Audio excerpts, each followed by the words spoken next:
Hi ಸ್ನೇಹಿತರೆ, ಎಲ್ಲರಿಗೂ join to learn YouTube ಚಾನಲ್ಗೆ ಸ್ವಾಗತ. ಇವತ್ತಿನ ಒಂದು ಕ್ಲಾಸ್ನಲ್ಲಿ KS ಮುಖ್ಯ ಪರೀಕ್ಷೆಯ ಪ್ರಶ್ನೆಗಳ ಚರ್ಚಾ ಸರಣಿಯ ಭಾಗವಾಗಿ ಪ್ರಶ್ನೆ ಸಂಖ್ಯೆ 3 ಕುರಿತು ಚರ್ಚೆಯನ್ನು ಮಾಡೋಣ.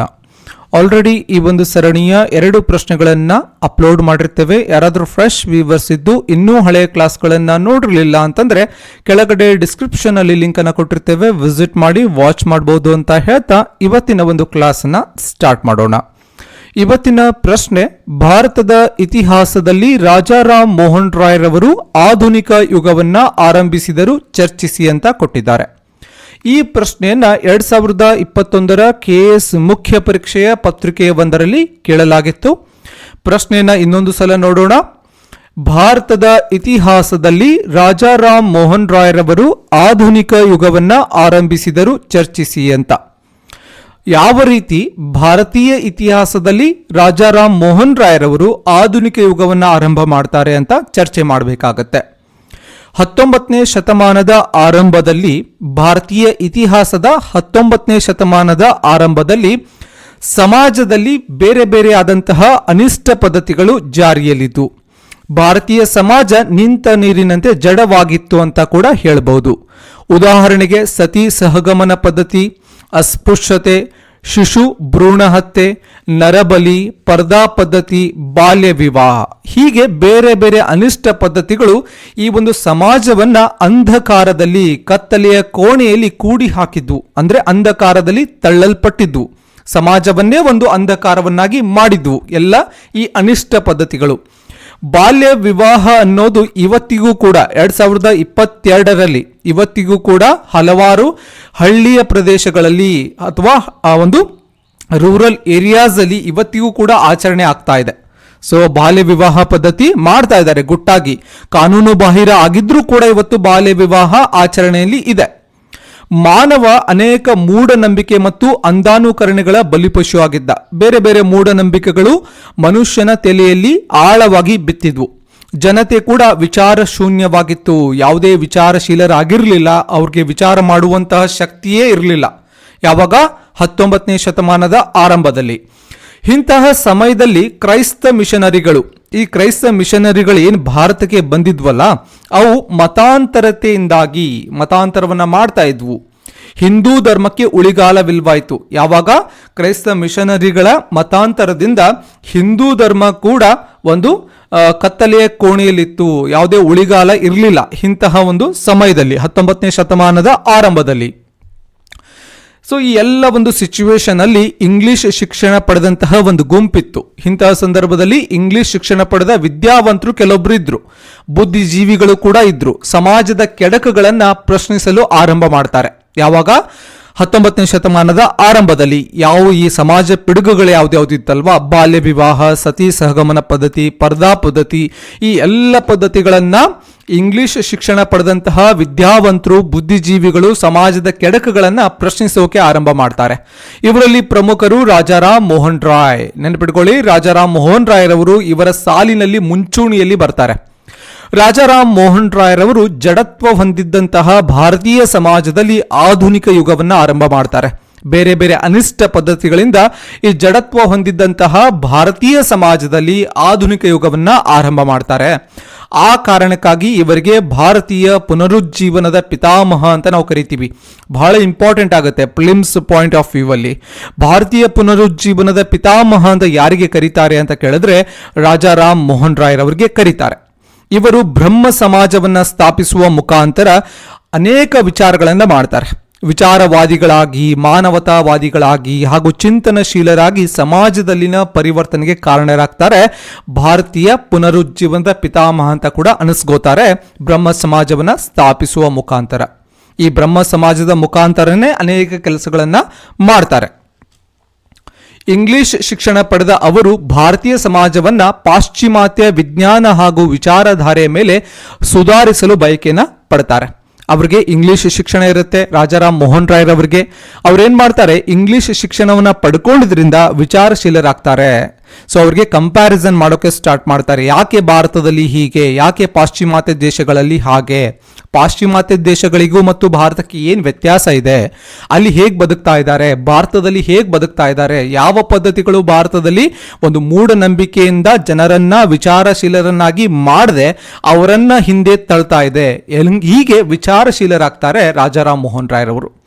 ಅವ್ರೇನ್ ಮಾಡ್ತಾರೆ, ಪಾಶ್ಚಿಮಾತ್ಯದ ಒಂದು ವಿಜ್ಞಾನ ಹಾಗೂ ವಿಚಾರಧಾರೆಯ ಮೇಲೆ ಸುಧಾರಣೆ ತರುವಕ್ಕೆ, ಭಾರತದಲ್ಲಿ ಕೂಡ ಸುಧಾರಣೆ ತರುವಕ್ಕೆ ಒಂದು ಬಯಕೆಯನ್ನು ಹೊಂದುತ್ತಾರೆ. ಸತಿ ಸಹಗಮನ ಪದ್ಧತಿ, ಬಾಲ್ಯ ವಿವಾಹ ಪದ್ಧತಿ, ಬಹುಪತ್ನಿತ್ವ, ಶಿಶು ಹತ್ಯೆ, ಜಾತಿ ಪದ್ಧತಿ, ಪ್ರಾಣಿ ಬಲಿ, ಮೂರ್ತಿ ಪೂಜೆ ಎಲ್ಲವನ್ನ ಕೂಡ ಖಂಡಿಸ್ತಾರೆ. ಇವೆಲ್ಲವೂ ಕೂಡ ಯಾವುದೇ ರೀತಿಯಾದಂತಹ ಇವಕ್ಕೆ ಆಧಾರಗಳಿಲ್ಲ, ಸುಮ್ಮನೆ ಆಚರಣೆ ಮಾಡ್ತಾ ಇದ್ದೀರಾ, ಇದರಿಂದ ಸಮಾಜ ಉದ್ಧಾರ ಆಗೋದಿಲ್ಲ, ವೈಯಕ್ತಿಕ ಪ್ರಗತಿ ಆಗೋದಿಲ್ಲ, ಹೀಗೆ ಖಂಡಿಸ್ತಾರೆ. ಇವುಗಳಿಗೆ ಧರ್ಮಶಾಸ್ತ್ರಗಳ ಆಧಾರ ಕೂಡ ಇಲ್ಲ, ತಮ್ಮ ಲೇಖನಗಳಲ್ಲಿ ಪ್ರಕಟಿಸ್ತಾರೆ. ಈ ಪದ್ಧತಿಗಳಿಗೆ, ಈ ಆಚರಣೆಗಳಿಗೆ ಯಾವುದೇ ರೀತಿಯ ಆಧಾರ ಇಲ್ಲ, ಆಧಾರ ರಹಿತ ಆಚರಣೆಗಳು ಇವೆಲ್ಲವೂ ಕೂಡ ಅಂತ ಹೇಳಿ ಪ್ರಕಟಣೆ ಮಾಡ್ತಾರೆ. ಇವರು ಮಹಿಳಾವಾದಿಯಾಗಿದ್ದು ಮಹಿಳೆಯರ ಉದ್ಧಾರದ ಕುರಿತು ಅನೇಕ ಪ್ರಬಂಧಗಳನ್ನು ಬರೀತಾರೆ. ಮಹಿಳಾವಾದಿಗಳೇ ಆಗಿರ್ತಾರೆ, ಮಹಿಳೆಯರ ಉದ್ಧಾರದ ಕುರಿತು ಅನೇಕ ಪ್ರಬಂಧಗಳನ್ನು ಕೂಡ ಬರೀತಾರೆ. ವಿಧವಾ ವಿವಾಹ, ಅಂತರ್ಜಾತಿ ವಿವಾಹ, ಸ್ತ್ರೀ ಶಿಕ್ಷಣದ ಕುರಿತು ಪ್ರಚಾರ ಮಾಡ್ತಾರೆ. ಯಾಕೆ ಗಂಡ ಸತ್ರೆ ಒಬ್ಬ ವಿಧವೆಗೆ, ಒಬ್ಬ ಮಹಿಳೆಗೆ ಜೀವನ ಇಲ್ವಾ, ಹಾಗಾದ್ರೆ ವಿಧವಾ ಮರು ವಿವಾಹ ಮಾಡ್ಕೋಬೇಕು, ಅಂದ್ರೆ ವಿಧವಾ ವಿವಾಹ ಆಗಬೇಕು, ಅಂತರ್ಜಾತಿ ವಿವಾಹ ಆಗಬೇಕು, ಸ್ತ್ರೀ ಶಿಕ್ಷಣದ ಕುರಿತು ಪ್ರಚಾರವನ್ನು ಕೂಡ ಮಾಡ್ತಾರೆ. ಸ್ತ್ರೀಯರ ಮೇಲಿನ ದೌರ್ಜನ್ಯವನ್ನು ಖಂಡಿಸ್ತಾರೆ. ಸ್ತ್ರೀಯರ ಶಿಕ್ಷಣ ಹಾಗೂ ಅವರ ಹಕ್ಕುಗಳ ರಕ್ಷಣೆಗಾಗಿ ಹೋರಾಟ ಮಾಡ್ತಾರೆ. ಒಟ್ಟಾಗಿ ಹೇಳಬೇಕಂತಂದ್ರೆ ವುಮೆನ್ ಎಂಪವರ್ಮೆಂಟ್, ಮಹಿಳಾ ಸಬಲೀಕರಣ, ಸೊ ಮಹಿಳೆಯರ ಮೇಲೆ ಆಗ್ತಾ ಇದ್ದಂತಹ ದೌರ್ಜನ್ಯ ಒಟ್ಟಾರೆಯಾಗಿ ಖಂಡಿಸ್ತಾರೆ. ಅದು ಒಂದು ವಿವಾಹ ಆಗಿರ್ಬೋದು, ಶಿಕ್ಷಣ ಆಗಿರ್ಬೋದು, ಅಂತರ್ಜಾತಿ ವಿವಾಹ ಆಗಿರ್ಬೋದು, ಎಲ್ಲವನ್ನ ಕೂಡ ಖಂಡಿಸ್ತಾರೆ. ಅವ್ರಿಗೂ ಕೂಡ ಸಮಾಜದ ಮುನ್ನೆಲೆಗೆ ತರೋಕೆ ಪ್ರಯತ್ನವನ್ನ ಪಡ್ತಾರೆ. 1795 ತುಂಬಾ ಇಂಪಾರ್ಟೆಂಟ್ ಆದಂತಹ ಇಯರ್ ಆಗುತ್ತೆ ಇಂಡಿಯನ್ ಹಿಸ್ಟ್ರಿಯಲ್ಲಿ. 1795ರಲ್ಲಿ ಸ್ತ್ರೀ ಶಿಶು ಹತ್ಯೆಯನ್ನ, ಅಂದ್ರೆ ಒಂದು ಮಗು ಸ್ತ್ರೀ ಆಗಿದ್ರೆ, ಅಂದ್ರೆ ಒಂದು ಹೆಣ್ಣು ಮಗು ಆಗಿದ್ರೆ ಅದೇನು ಹತ್ಯೆ ಮಾಡ್ತಾ ಇದ್ರಲ್ವಾ, ಸ್ತ್ರೀ ಶಿಶು ಹತ್ಯೆಯನ್ನ ಖಂಡಿಸಿ ಸರ್ಕಾರ ಅದರ ನಿಷೇಧ ಕಾಯ್ದೆ ಮಾಡುವಂತೆ ಮಾಡ್ತಾರೆ. ಭಾರತೀಯರಿಗೆ ಸಮುದ್ರಯಾನ ನಿಷಿದ್ಧದ ವಿರುದ್ಧ ಹೋರಾಟ ಮಾಡ್ತಾರೆ. ಯಾಕೆಂದ್ರೆ ಸಮುದ್ರಯಾನ ಮಾಡಿದ್ರೆ, ಅಂದ್ರೆ ಸಮುದ್ರವನ್ನ ದಾಟಿದ್ರೆ ಅವರು ಧರ್ಮಕ್ಕೆ ವಿರುದ್ಧ ಮಾಡ್ದಂಗೆ, ಧರ್ಮಕ್ಕೆ ದ್ರೋಹ ಮಾಡ್ದಂಗೆ ಇದ್ದಂತಹ ನಂಬಿಕೆ ಏನಿತ್ತಲ್ವಾ ಅದನ್ನು ಕೂಡ ವಿರೋಧ ಮಾಡ್ತಾರೆ. ಸ್ವತಃ ತಾವೇ ಸಮುದ್ರವನ್ನ ದಾಟಿ ಇಂಗ್ಲೆಂಡ್ಗೆ ಹೋಗ್ತಾರೆ ರಾಜಾರಾಮ್ ಮೋಹನ್ ರಾಯ್ರವರು. ಹಿಂದೂ ಧರ್ಮ ಗ್ರಂಥಗಳನ್ನ ಪುರೋಹಿತರ ಸಹಾಯವಿಲ್ಲದೆ ನೇರವಾಗಿ ಓದುವಂತೆ ಕರೆಯನ್ನ ಕೊಡ್ತಾರೆ. ಯಾಕೆ ಪುರೋಹಿತರ ಸಹಾಯ ಬೇಕು, ಸ್ವಂತವಾಗಿ ಓದಬೇಕು, ಹಿಂದೂ ಧರ್ಮ ಗ್ರಂಥಗಳನ್ನ ಅರ್ಥ ಮಾಡ್ಕೋಬೇಕು ಅಂತ ಹೇಳಿ ಹೇಳ್ತಾರೆ. ಗಂಡ ಸತ್ತಾಗ ಜೀವಂತವಾಗಿ ಪತ್ನಿ ಗಂಡನ ಒಂದು ಚಿತೆಗೆ ಏರಿ ಸಾಯುವ ಪದ್ಧತಿಯಾದಂತಹ ಸತಿ ಸಹಗಮನ ಪದ್ಧತಿ ವಿರುದ್ಧ ರಾಜಾರಾಮ್ ಮೋಹನ್ ರಾಯ್ರವರು ಬಹಿರಂಗವಾಗಿ ತಿರುಗಿ ಬೀಳ್ತಾರೆ. ಸೊ ಯಾಕೆ ಅಂತಂದ್ರೆ ಸ್ವತಃ ರಾಜಾರಾಮ್ ಮೋಹನ್ ರಾಯ್ರವರ ಅಣ್ಣನ ಹೆಂಡತಿಯನ್ನೇ ಒಂದು ಸತಿ ಸಹಗಮನ ಪದ್ಧತಿಗೆ ದೂಡ್ತಾರೆ. ಸೊ ರಾಜಾರಾಮ್ ಮೋಹನ್ ರಾಯ್ರವರ ಕಣ್ಣ ಮುಂದೆನೆ ಅವರಿಗೆ ಅವರ ಅಣ್ಣನ ಹೆಂಡತಿಗೆ ಸತಿ ಸಹಗಮನ ಪದ್ಧತಿಗೆ ಒಳಪಡ್ತಾರೆ. ಸೊ ಇದನ್ನು ಕಂಡಂತಹ ರಾಜಾರಾಮ್ ಮೋಹನ್ ರಾಯ್ರವರು ಈ ಗಂಡ ಸತ್ತಾಗ ಜೀವಂತ ಇದ್ದಂತಹ ಪತ್ನಿ ಗಂಡನ ಚಿತೆಗೆ ಏರಿ ಒಂದು ಸಾಯುವಂತಹ ಪದ್ಧತಿ ಏನಿತ್ತು, ಸತಿ ಸಹಗಮನ ಪದ್ಧತಿ, ಇದನ್ನ ಬಹಿರಂಗವಾಗಿ ವಿರೋಧ ಮಾಡ್ತಾರೆ. 1815ರಿಂದ 1828 ನಡುವೆ 1815ರಿಂದ 28 ನಡುವೆ ಸುಮಾರು 13 ವರ್ಷದ ಅವಧಿಯಲ್ಲಿ 8,000 ಮಹಿಳೆಯರು ಸತಿ ಸಹಗಮನ ಪದ್ಧತಿಗೆ ಒಳಗಾಗ್ತಾರೆ. ಸೊ ಇವೆಲ್ಲವನ್ನ ಕೂಡ ರಾಜಾರಾಮ್ ಮೋಹನ್ ರಾಯ್ರವರು ಖಂಡಿಸ್ತಾರೆ. ಸೊ ಕಲ್ಕತ್ತಾದಲ್ಲಿ ಸತಿ ಸಹಗಮನ ಪದ್ಧತಿ ವಿರೋಧಿ ಗುಂಪನ್ನು ಕೂಡ ಸಂಘಟನೆ ಮಾಡ್ತಾರೆ. ಬ್ರಿಟಿಷ್ ಸರ್ಕಾರಕ್ಕೆ ಸತಿ ಪದ್ಧತಿ ವಿರೋಧಿ ಕಾನೂನನ್ನು ಜಾರಿಗೆ ತರುವಂತೆ ಒತ್ತಾಯ ಮಾಡ್ತಾರೆ. ಸೊ ಎಲ್ಲ ಕಾರಣದಿಂದ ಲಾರ್ಡ್ ವಿಲಿಯಂ ಬೆಂಟಿಂಕ್ 1829ರಲ್ಲಿ ಸತಿ ಸಹಗಮನ ನಿಷೇಧ ಕಾಯ್ದೆಯನ್ನು ಜಾರಿಗೆ ತರ್ತಾರೆ. ಸೊ ನೋಡ್ಬೇಕಾಗತ್ತೆ ಇದೆಲ್ಲವನ್ನ ಕೂಡ ರಾಜಾರಾಮ್ ಮೋಹನ್ ರಾಯ್ರವರು ಕೇವಲ ಒಬ್ಬ ವಿವಾಹ ಮಾತ್ರ ಅಲ್ಲ, ಅಂದ್ರೆ ವಿಧವಾ ವಿವಾಹದ ಒಂದು ಸ್ಟೇಜಸ್ ಅಲ್ಲಿ ಮಾತ್ರ ಅಂತಲ್ಲ, ಒಟ್ಟಾರೆಯಾಗಿ ಸ್ತ್ರೀ ಮೇಲೆ ಏನೇನು ಶೋಷಣೆ ಆಗ್ತಾ ಇತ್ತು ಎಲ್ಲಾ ಆಯಾಮಗಳಲ್ಲಿ ಖಂಡನೆ ಮಾಡ್ತಾರೆ, ಎಲ್ಲಾ ಆಯಾಮಗಳಲ್ಲಿ ಹೋರಾಟ ಮಾಡ್ತಾರೆ ರಾಜಾರಾಮ್ ಮೋಹನ್ ರಾಯ್ರವರು. 1823ರಲ್ಲಿ ಪತ್ರಿಕಾ ಸ್ವಾತಂತ್ರ್ಯ ಹರಣ ಕಾಯ್ದೆಯನ್ನ ವಿರೋಧ ಮಾಡ್ತಾರೆ. ಇವರು ಸಂವಾದ ಕೌಮುದಿ, ಸಮಾಚಾರ್ ದರ್ಪಣ್, ಮೀರತ್ ಉಲ್ ಅಖ್ಬರ್, ಬ್ರಾಹ್ಮಣಿಕಲ್ ಎಂಬ ಪತ್ರಿಕೆಗಳನ್ನ ಹೊರಡಿಸ್ತಾರೆ. ಪ್ರಿಲಿಮ್ಸ್ ಪಾಯಿಂಟ್ ಆಫ್ ವ್ಯೂ ತುಂಬಾ ಇಂಪಾರ್ಟೆಂಟ್ ಆಗುತ್ತೆ ಈ ಒಂದು ಪತ್ರಿಕೆಗಳು. ಯಾವ್ದಾವುದು? ಸಂವಾದ ಕೌಮುದಿ, ಸಮಾಚಾರ್ ದರ್ಪಣ್, ಮೀರತ್ ಉಲ್ ಅಕ್ಬರ್, ಬ್ರಾಹ್ಮಣಿಕಲ್ ಎಲ್ಲ ಒಂದು ಪತ್ರಿಕೆಗಳ ಮುಖಾಂತರ ತಮ್ಮ ಅನಿಸಿಕೆಗಳನ್ನ ವ್ಯಕ್ತಪಡಿಸ್ತಾರೆ. ಈ ಒಂದು ಪತ್ರಿಕೆಗಳಲ್ಲಿ ಸಾಮಾಜಿಕ ಅನಿಷ್ಟಗಳನ್ನು ಖಂಡಿಸ್ತಾರೆ, ಸಾಮಾಜಿಕ ಹೋರಾಟ ಮಾಡ್ತಾರೆ, ಸಾಮಾಜಿಕ ಸುಧಾರಣೆಯನ್ನು ತರ್ತಾರೆ, ತಮ್ಮ ಲೇಖನಗಳಲ್ಲಿ ತಮ್ಮ ಅಭಿಪ್ರಾಯಗಳನ್ನು ವ್ಯಕ್ತಪಡಿಸ್ತಾರೆ. ಭಾರತೀಯರಿಗೆ ಆಡಳಿತದಲ್ಲಿ ಹುದ್ದೆಗಳನ್ನು ಕೊಡುವಂತೆ ಕೂಡ ವಾದ ಮಾಡ್ತಾರೆ. ಸಮಾಜದಲ್ಲಿ ಇದ್ದಂತಹ ಕೆಡಕುಗಳ ನಿವಾರಣೆಗೆ 1814ರಲ್ಲಿ ಕಲ್ಕತ್ತಾದಲ್ಲಿ ಆತ್ಮೀಯ ಸಭಾ ಸ್ಥಾಪನೆ ಮಾಡ್ತಾರೆ. 1814ರಲ್ಲಿ ಕಲ್ಕತ್ತಾದಲ್ಲಿ ಆತ್ಮೀಯ ಸಭಾ ಸ್ಥಾಪನೆ ಆಗುತ್ತೆ.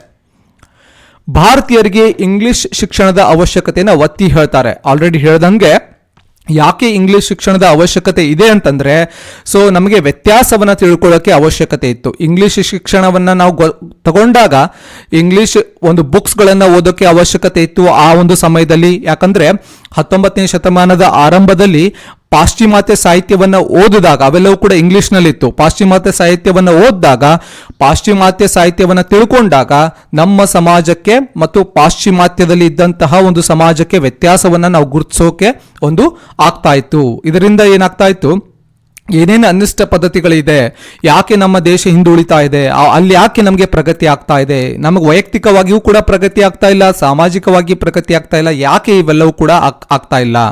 ಸೊ ಇಲ್ಲಿ ಇಂಗ್ಲಿಷ್ ಸಾಹಿತ್ಯವನ್ನು ತಿಳ್ಕೊಂಡಾಗ ಪಾಶ್ಚಿಮಾತ್ಯ ಒಂದು ಏನು ಬುಕ್ಸ್ಗಳು ಏನಿರುತ್ತೆ, ಒಂದು ಪುಸ್ತಕಗಳೇನಿರುತ್ತೆ ಅಥವಾ ಸಾಹಿತ್ಯ ಭಂಡಾರ ಏನಿರುತ್ತೆ ಅದನ್ನು ಓದೋಕೆ ಸಾಧ್ಯ ಆಗ್ತಾ ಇತ್ತು. ಎಲ್ಲವನ್ನ ಕೂಡ ತಿಳ್ಕೊಂಡಾಗ ನಮಗೆ ಹೋರಾಟ ಮಾಡೋಕ್ಕೂ ಕೂಡ ನಮಗೆ ಒಂದು ವೈಜ್ಞಾನಿಕವಾಗಿ ಒಂದು ಪ್ರಜ್ಞೆ ಬರ್ತಾ ಇತ್ತು.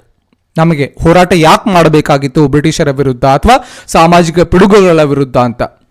ಇನ್ನು ಪಾಶ್ಚಿಮಾತ್ಯ ವಿಜ್ಞಾನ ಮತ್ತು ಸಾಹಿತ್ಯವನ್ನ ಅಧ್ಯಯನ ಮಾಡುವಂತೆ ಕೂಡ ಭಾರತೀಯರಿಗೆ ಕರೆಯನ್ನ ಕೊಡ್ತಾರೆ. ಇಷ್ಟೇ ಕಾರಣ ಯಾಕೆ ಕರೆಯನ್ನ ಕೊಡ್ತಾರೆ ಅಂತಂದ್ರೆ, ಭಾರತದಲ್ಲಿ ಇಂಗ್ಲಿಷ್ ಶಿಕ್ಷಣ ಪದ್ಧತಿ ಜಾರಿಗೆ ತರುವಲ್ಲಿ ಬೆಂಟಿಂಕ್ ಮತ್ತು ಮೆಕಾಲೆಗೆ ಸಹಕಾರವನ್ನ ಮಾಡ್ತಾರೆ. ಭಾರತದಲ್ಲಿ ಇಂಗ್ಲಿಷ್ ಶಿಕ್ಷಣ ಪದ್ಧತಿಯನ್ನು ಜಾರಿಗೆ ತರೋಕೆ ಲಾರ್ಡ್ ವಿಲಿಯಂ ಬೆಂಟಿಂಕ್ ಮತ್ತು ಮೆಕಾಲೆಗೆ ಸಹಕಾರವನ್ನ ಕೊಡ್ತಾರೆ. 1817ರಲ್ಲಿ ಕಲ್ಕತ್ತಾದಲ್ಲಿ ಹಿಂದೂ ಕಾಲೇಜನ್ನು ಸ್ಥಾಪನೆ ಮಾಡ್ತಾರೆ. ಅದುವೇ ಮುಂದೆ ಕಲ್ಕತ್ತಾ ಪ್ರೆಸಿಡೆನ್ಸಿ ಕಾಲೇಜ್ ಆಗಿ ಪರಿವರ್ತನೆ ಆಗುತ್ತೆ. 1817ರಲ್ಲಿ ಕಲ್ಕತ್ತಾದಲ್ಲಿ ಹಿಂದೂ ಕಾಲೇಜ್ ಸ್ಥಾಪನೆ ಆಗುತ್ತೆ.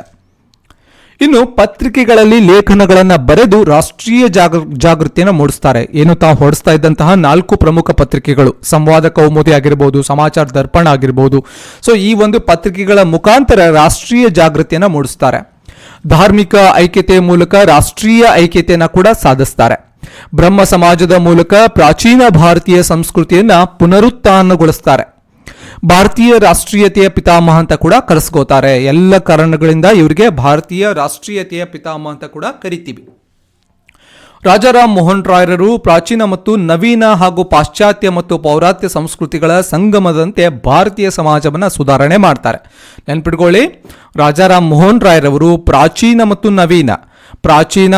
ನವೀನ ಹಾಗೂ ಪಾಶ್ಚಾತ್ಯ ಮತ್ತು ಪೌರಾತ್ಯ ಈ ಎಲ್ಲ ಸಂಸ್ಕೃತಿಗಳ ಸಂಗಮದಂತೆ, ಸೊ ಎಲ್ಲ ಬೇರೆ ಒಂದು ಪಾಶ್ಚಿಮಾತ್ಯ ಸಾಹಿತ್ಯ ಸಂಸ್ಕೃತಿಯನ್ನ ಮತ್ತು ಪೂರ್ವಾತ್ಯ ಸಾಹಿತ್ಯ ಮತ್ತು ಸಂಸ್ಕೃತಿಯನ್ನ, ಪೌರ್ವಾತ್ಯ ಸಾಹಿತ್ಯ ಸಂಸ್ಕೃತಿಯನ್ನ ಸಂಗಮಿಸುವುದರ ಜೊತೆಗೆ ತಮ್ಮ ಸಮಾಜ ಸುಧಾರಣೆ ಮಾಡ್ತಾರೆ. ಈ ಎಲ್ಲ ಒಂದು ಸಂಸ್ಕೃತಿಗಳ ಸಂಗಮದಂತೆ ಕೆಲಸ ಮಾಡ್ತಾರೆ, ಭಾರತೀಯ ಸಮಾಜವನ್ನು ಸುಧಾರಣೆ ಮಾಡ್ತಾರೆ. ಪ್ರೊಫೆಸರ್ ಮ್ಯಾಕ್ಸ್ ಮುಲ್ಲರ್ ಒಂದು ಕಡೆ ಹೇಳ್ತಾರೆ, ಪೂರ್ವದಿಂದ ಪಶ್ಚಿಮಕ್ಕೆ ಹೋಗಿ ವಿಶ್ವ ವಲಯದಲ್ಲಿ ಸೇರಿದವರಲ್ಲಿ ರಾಜಾರಾಮ್ ಮೋಹನ್ ರಾಯರವರು ಮೊದಲಿಗರು ಅಂತ ಹೇಳಿ ಒಂದು ಪ್ರೊಫೆಸರ್ ಮ್ಯಾಕ್ಸ್ ಮುಲ್ಲರ್ ಹೇಳ್ತಾರೆ.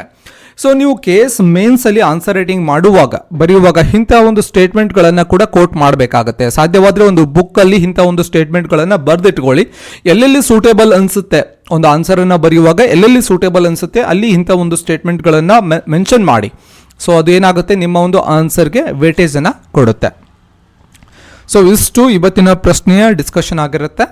ಕ್ಲಾಸ್ ಇಷ್ಟ ಆದರೆ ಒಂದು ಲೈಕ್ ಮಾಡಿ, ಈ ಒಂದು ನಾಲೆಡ್ಜನ್ನು ನಿಮ್ಮ ಫ್ರೆಂಡ್ಸ್ ಜೊತೆ ಕೂಡ ಶೇರ್ ಮಾಡ್ಕೊಳ್ಳಿ. ಹಾಗೆ ನೀವಿನ್ನು ನಮ್ಮ ಚಾನಲ್ಗೆ ಸಬ್ಸ್ಕ್ರೈಬ್ ಆಗಿರಲಿಲ್ಲ ಅಂದರೆ ಕೆಳಗಡೆ ರೆಡ್ ಕಲರ್ ಸಬ್ಸ್ಕ್ರೈಬ್ ಬಟನ್ ಕಾಣ್ತಾ ಇದೆ, ಅದ್ರ ಮೇಲೆ ಕ್ಲಿಕ್ ಮಾಡಿ. ಅದ್ರ ಮುಂದ್ಗಡೆ ಬೆಲ್ ಐಕಾನ್ ಇದೆ, ಗಂಟೆಯ ಚಿತ್ರ ಇದೆ, ಅದ್ರ ಮೇಲೆ ಕ್ಲಿಕ್ ಮಾಡಿ. ಆಮೇಲೆ ಆಲ್ ನೋಟಿಫಿಕೇಶನ್ ಅಂತ ಬರುತ್ತೆ, ಅದ್ರ ಮೇಲೆ ಕ್ಲಿಕ್ ಮಾಡಿ. ಹೀಗೆ ಮಾಡಿದ್ರೆ ಮಾತ್ರ ಪ್ರತಿದಿನ ನಾವು ಅಪ್ಲೋಡ್ ಮಾಡುವಂತಹ ವಿಡಿಯೋಸ್ಗಳು ನಿಮ್ಮ ಮೊಬೈಲ್ಗೆ ಬರುತ್ತೆ, ಇಲ್ಲಾಂದರೆ ಬರೋದಿಲ್ಲ. ಹಾಗೆ ಜಾಯಿನ್ ಟು ಲರ್ನ್ ಯೂಟ್ಯೂಬ್ನ ಒಂದು ಏನು ಟೆಲಿಗ್ರಾಮ್ ಲಿಂಕ್ ಏನಿದೆ, ಟೆಲಿಗ್ರಾಮ್ ಲಿಂಕನ್ನು ಕೂಡ ಕೆಳಗಡೆ ಡಿಸ್ಕ್ರಿಪ್ಷನಲ್ಲಿ ಕೊಟ್ಟಿರ್ತೀವಿ, ಅಲ್ಲಿ ಕೂಡ ವಿಸಿಟ್ ಮಾಡಿ. ಸೊ ಅಲ್ಲಿಂದ ಕೂಡ ನೀವು ಟೆಲಿಗ್ರಾಮಲ್ಲಿ ಫಾಲೋ ಮಾಡ್ಬೋದು. ಇವನ್ ಇನ್ಸ್ಟಾಗ್ರಾಮ್ನ ಲಿಂಕನ್ನು ಕೂಡ ಕೆಳಗಡೆ ಡಿಸ್ಕ್ರಿಪ್ಷನಲ್ಲಿ ಕೊಟ್ಟಿರ್ತೀವಿ, ಇನ್ಸ್ಟಾಗ್ರಾಮಲ್ಲಿ ಕೂಡ ಜಾಯಿನ್ ಟು ಲರ್ನ್ನ ಫಾಲೋ ಮಾಡಿ ಅಂತ ಹೇಳ್ತಾ ಮತ್ತೆ ಮುಂದಿನ ಸೆಷನಲ್ಲಿ ಮತ್ತೊಂದು ವಿಷಯದ ಕುರಿತು ಮಾತನಾಡೋಣ. ಧನ್ಯವಾದಗಳು.